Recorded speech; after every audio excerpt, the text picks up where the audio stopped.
Hello everybody, welcome back to a brand new video on the 3D Critic channel. I'm David, your host, and today I'm going to give you guys my performance review on the Jordan Zion 3 SE, also known as the Special Edition. Since it is the Special Edition, I was curious to see if it is any different to the regular Zion 3 and if they made any updates, any upgrades to improve on the performance overall. So now that I have it, here is what I think of them. Firstly, when it comes to the try-on experience, it is a little difficult to put on, and you do have to space out the laces as well as the midfoot strap just to get your foot inside the shoe. So it was a little bit of a hassle to put on. And when it comes to sizing, the regular Zion 3 was notorious for being ridiculously narrow, and when I went on my true size, it was very unforgiving in the forefoot lengthwise and widthwise in that regard. More on the width than the length overall. So in anticipation of that, I went a half size up on this, and as far as that goes, the width is still a little snug, and it's to the point where it's a little uncomfortable at first, but it does break in and start to space out. And as far as the length, it is a little bit long when it comes to the length of the shoe, and there's a little bit of dead space. So overall, I didn't really experience any movement when it comes to the length of the shoe overall, so it is pretty good nonetheless. So as far as sizing is concerned, I would go up half a size, maybe a full size if you want to wear it casually, but if you want for strictly performance, I would recommend going up half a size. For now, furthers, you should be good to go ordering your true size because of how narrow the shoe is overall. So if you are a narrow foot, I would order your true size. And for wide footers, I would probably avoid these in general because of how narrow the shoe is itself. And if you are interested in that, you would probably have to go like a full size and a half up, maybe 2 full sizes in that respect. But if you go higher, the length of the shoe will expand, and it will create a sizing discrepancy, and you won't perform at your best when you do that. So for wide footers, I would avoid this shoe in general. And as far as pricing is concerned, these retail for $150. However, they are going on sale in this color for a little less than $100. So if you guys are interested, I will leave a link in the description where you can go on Nike.com, and it is a member product, so you have to be a Nike member to order yourself a pair of these. So if you guys are interested, a link will be in the description box below. Now, starting with the traction, the overall grip in my experience was pretty good overall in my opinion. It is the same outsole basically from the original Zion 3s, but the rubber that they use is inverted, with the herringbone being translucent and the rest being rubber overall. And as far as lateral movements go, they are very shifty going from side to side, especially on a clean court. You get really nice grip. That way you're able to be really shifty going from side to side, in my opinion. And I was able to get open really easily with these. And being sticky on defense as well was pretty good, especially. As far as vertical movements go, they were the best of the bunch, in my opinion, with the herringbone grooves that you get. It gives you a really good bite. That way you have a really nice launch on your first step, resulting in really good get-offs. And also because of that, the hard stops are pretty good as well. That way you're able to stop on a dime when you need to. So it is one of the best as far as stops and get-offs go, essentially vertical movements in general. However, the kryptonite of this shoe, for the life of me, it was a utter annoyance in my opinion, was the performance on dusty conditions. The translucent rubber picked up a little bit of dust, but the rest of the outsole rubber picks up dust like crazy, and it sticks to the outsole itself, making it very hard to wipe off. And it is, very annoying to say the least. It is the same thing in the regular Zion, so that was kind of an annoyance, and in my opinion was not an improvement at all in that case. So it was very annoying to say the least, but it does maintain some of its performance when it does pick up some dust. So overall, it wasn't really that much of an issue. Just be sure when you start sliding, just wipe it down, and you should be good to go for the most part.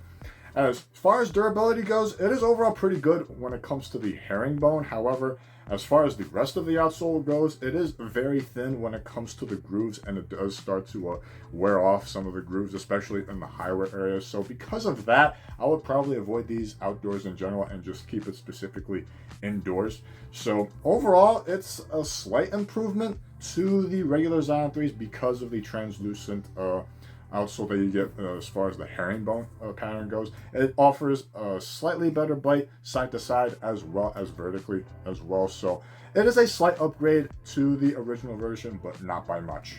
Now, moving into the cushion, you are getting another drop-in midsole like in the original version, but it is slightly different, where you get a full bed of the Formula 23 foam and you get a bottom-loaded air zoom unit, which was very good when it comes to forefoot cushioning. I found it to be very responsive overall, and I was able to be really shifty when I needed to. And it has a nice bounce as well. Since there is no shank to combat the springiness in the shoe itself, you do get a plastic strobel board right underneath the midsole itself to give you a snappy feel from the shoe itself. So there was some bounce in it, but not as much as in the regular version, where you get a forefoot zoom unit along with a built-in midfoot shank that gives it really lively responsiveness, and as a result of that, a really explosive setup in my opinion. So it was a little bit of a downgrade when it comes to forefoot cushioning.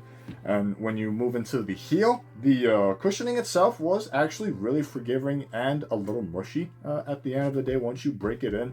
It had a nice spring back also, that way it doesn't sink into the shoe, whereas in the Formula 23 foam that you get just in the regular version, it does bottom out a little bit, and as a result of that, the impact protection wasn't as good compared to the SE version, where there was some nice compression in the heel and it gave you a decent impact protection overall. So that was a slight upgrade to the original version in my opinion.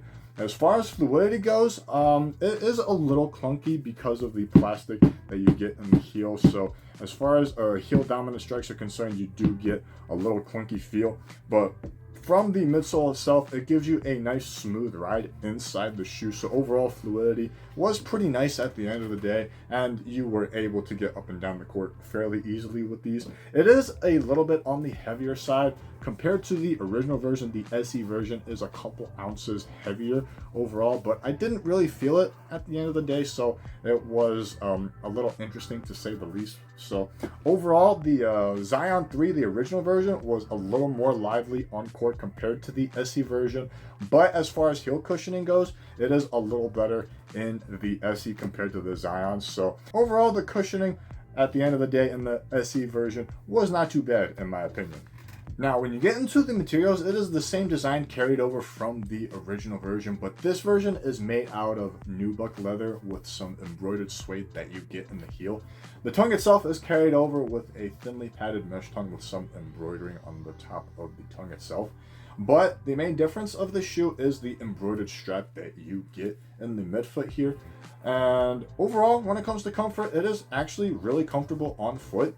The leather didn't take long to break in, and it moves really nicely with your foot, and I didn't experience any pinching in the forefoot as a result of that. When you move into the midfoot, it's basically the same thing, and it was overall very forgiving on your foot, given that the tongue is light on padding in general, so I didn't experience any pinching from the tongue itself.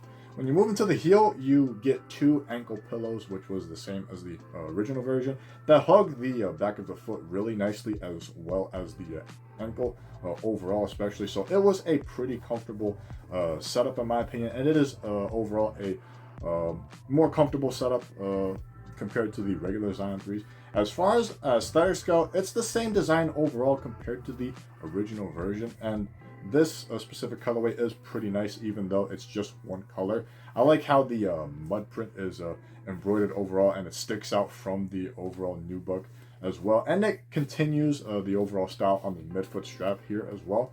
The iridescent look that you get on the Jordan logo is a nice touch, along with the suede material in the heel with Zion's logo embroidered in the material itself, making the shoe overall just more premium to the original version in my opinion. The only issue I have with it though is that it does collect some scuff marks, and you see this black stuff here on the forefoot, as you can see right here.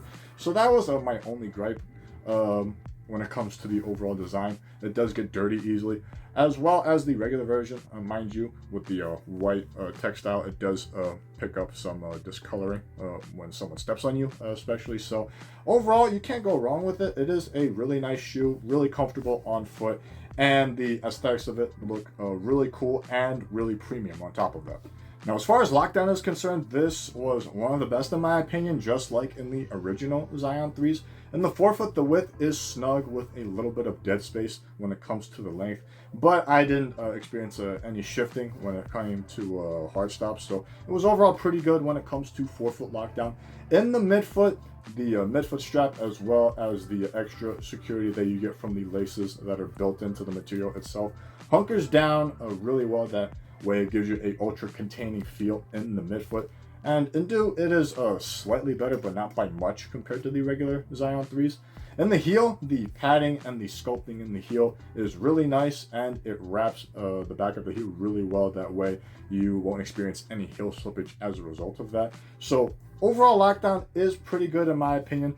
It's slightly better, but not by much. And in my opinion, the midfoot strap is a little bit much, in my opinion, considering how much lockdown you got from the original Zion 3s, which was overall one of the best when it comes to lockdown in general. So in the SE version, they went a little bit over the top, but at the end of the day, it is still really good from front to back as far as lockdown is concerned.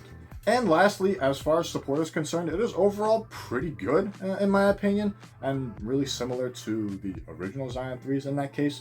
For lateral support, it is very containing from front to back. Basically, you get the same outrigger in the forefoot, as well as some plastic wrapping up to the material. That way the material doesn't give out on you. You also get another outrigger in the midfoot with more plastic that continues into the heel, giving you really solid lateral stability when you're doing lateral movements, hard cuts, and being really shifty going from side to side. And in the heel, it encapsulates everything with the plastic that wraps up to the heel, along with an internal TPU heel counter that gives it a really containing feel. And on top of that, you get additional support from the drop-in midsole itself, where the sidewalls of the midsole itself are raised. That way it gives you extra containment inside the shoe as well. So inside and outside of the shoe, the lateral support is phenomenal, to say the least. As far as torsional support is concerned, it is pretty much the same, except for the lack of a shank that you get in the midsole. But overall, I didn't really notice that much of a difference, considering that the shoe itself is exactly the same, and it is pretty stiff with all of the plastic that you get. So overall, when it comes to torsional rigidity, it's pretty much the same without the shank, in my opinion. So overall, you can't go wrong with either shoe as far as torsional support is concerned. The support from the base is the same overall. You do get the same flat base from this shoe as well as in the other shoe. That way it gives you a nice flat platform to land on. However, it is a very narrow base, so it isn't necessarily wide, and there were a couple of issues where I did slide a little bit when it comes to trying to spiral for 3, and I tried to get on a solid stance to get ready for the shot itself. But instead of landing on the base itself, I landed on the outrigger itself, and I did slide a good bit, losing my balance as a result of that. So that was a little iffy, to say the least, because of that. You will experience the same thing with the regular version, so just be mindful of that. The base of the shoe itself is not that wide, in my opinion, compared to other shoes that I've tried, but it has a nice base. That way you are able to land on it overall. So you can't go wrong with this shoe when it comes to the lateral support, which was phenomenal. Torsional rigidity is pretty good overall, with the same design language that you get. And the base, while it is flat, it is a little narrow compared to other shoes that I have tried. So overall, it is pretty good when it comes to support. So to sum it up for you guys, when it comes to the Zion 3 and comparing it to the original Zion 3, overall, it is a slight upgrade, but when I say slight, it is not by much, because the traction at the end of the day performs basically the same with lateral and vertical movements. The SE version has a slight edge, so it really isn't that much of a difference at the end of the day. The only gripe that I have with it is that it is a dust magnet and very difficult to keep up with when it comes to the dust that you collect.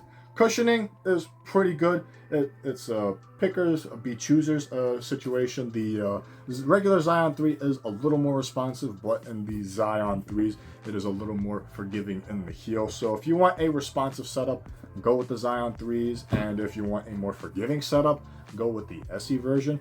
Materials go, I would go with this version because of the premium materials that you get. And as far as lockdown support is concerned, you can't go wrong with either shoe.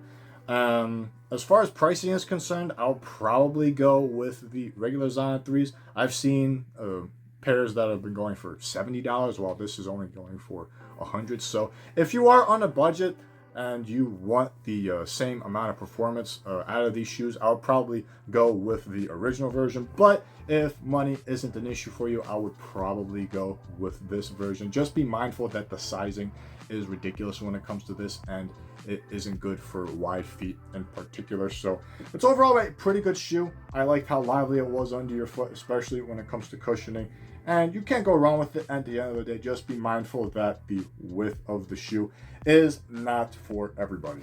Thank you guys for watching this video. This has been my performance review on the Jordan Zion 3 SE. Leave a like if you enjoyed this video, and comment down below on what you think of the SE compared to the Jordan Zion 3. I'd like to know your thoughts to see which one was better for you in your opinion. And if you have any other questions, feel free to comment down below as well. If you'd like to stay up to date with future videos that I'll be posting, hit the subscribe button down below. And if you want to see my performance review on the regular Zion 3, I will leave a link up here if you guys want to click on it and interested in that review. I will leave it up there. And if you'd like to follow me on social media, feel free to look in the description box below, where all that information will be there for you. I hope you guys enjoy the rest of the day. I hope this was beneficial to you guys. And until next time, keep shooting.